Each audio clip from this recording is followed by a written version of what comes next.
अरे मंदबुद्धि सुन, अब बस कर, सिर काटने से भी क्या कोई सूरवीर हो जाता है?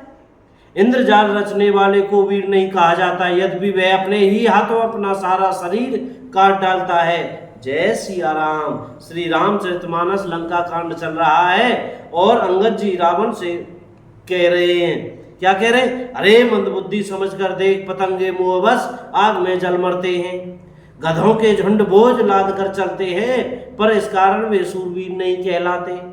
अरे दुष्ट, अब बत बढ़ाव मत कर, मेरा वचन सुन और अभिमान त्याग दे। हे दशमुख, मैं दूत की तरह संधि करने नहीं आया हूं, श्री रघुवीर ने ऐसा विचार कर मुझे भेजा है। कृपालु श्री राम जी बार बार ऐसा कहते हैं कि सियार के मारने से सिंह को यश नहीं मिलता। अरे मूर्ख, प्रभु के उन वचनों को मन में समझकर याद करके ही मैंने तेरे कठोर वचन सहे हैं, नहीं तो तेरे मुंह तोड़कर मैं सीता जी को जबरदस्ती ले जाता।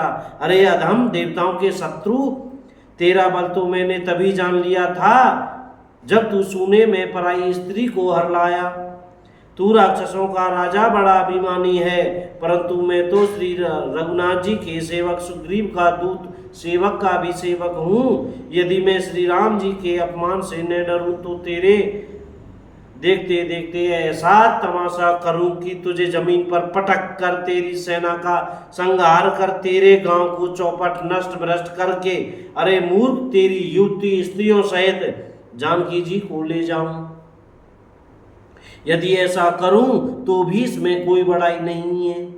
मरे हुए को मारने में कुछ भी पुरुषत्व बहादुरी नहीं है। वाममार्गी, कामी, कंजूस, अत्यंत मूढ़, अति दरिद्र, बदनाम, बहुत बूढ़ा, नित्य का रोगी, निरंतर क्रोध युक्त रहने वाला, भगवान विष्णु से विमुख, वेद और संतों का विरोधी, अपना ही शरीर पोषण करने वाला, पराई निंदा करने वाला और पाप की खान महान पापी, ये 14 प्राणी जीते ही मुर्दे के समान है। मैं क्या मारूं तुझको?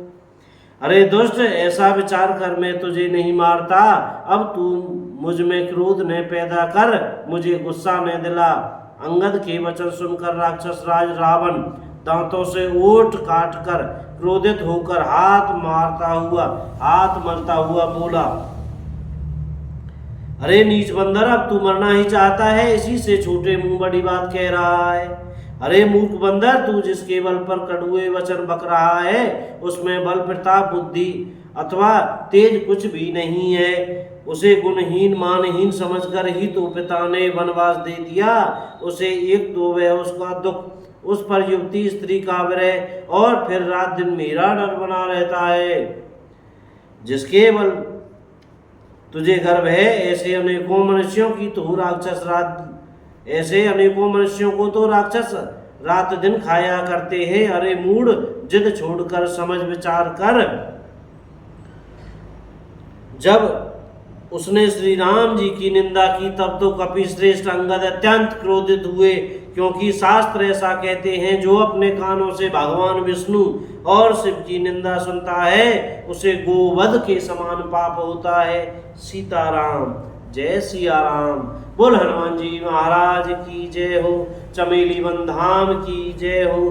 राजा रामचंद्र की जय। सीताराम। भैया पढ़ने में, बोलने में, कहने में, सुनने में कोई गलती हो रही हो तो बार बार क्षमा करते रहिएगा, और मुख से सीताराम सीताराम, राधे श्याम बोलते रहिएगा भैया। जय राम जी की। और भैया, जैसा रामायण में लिखा हुआ है कि भगवान विष्णु और शिव की निंदा सुनता है, उसे गौवध के समान पाप होता है।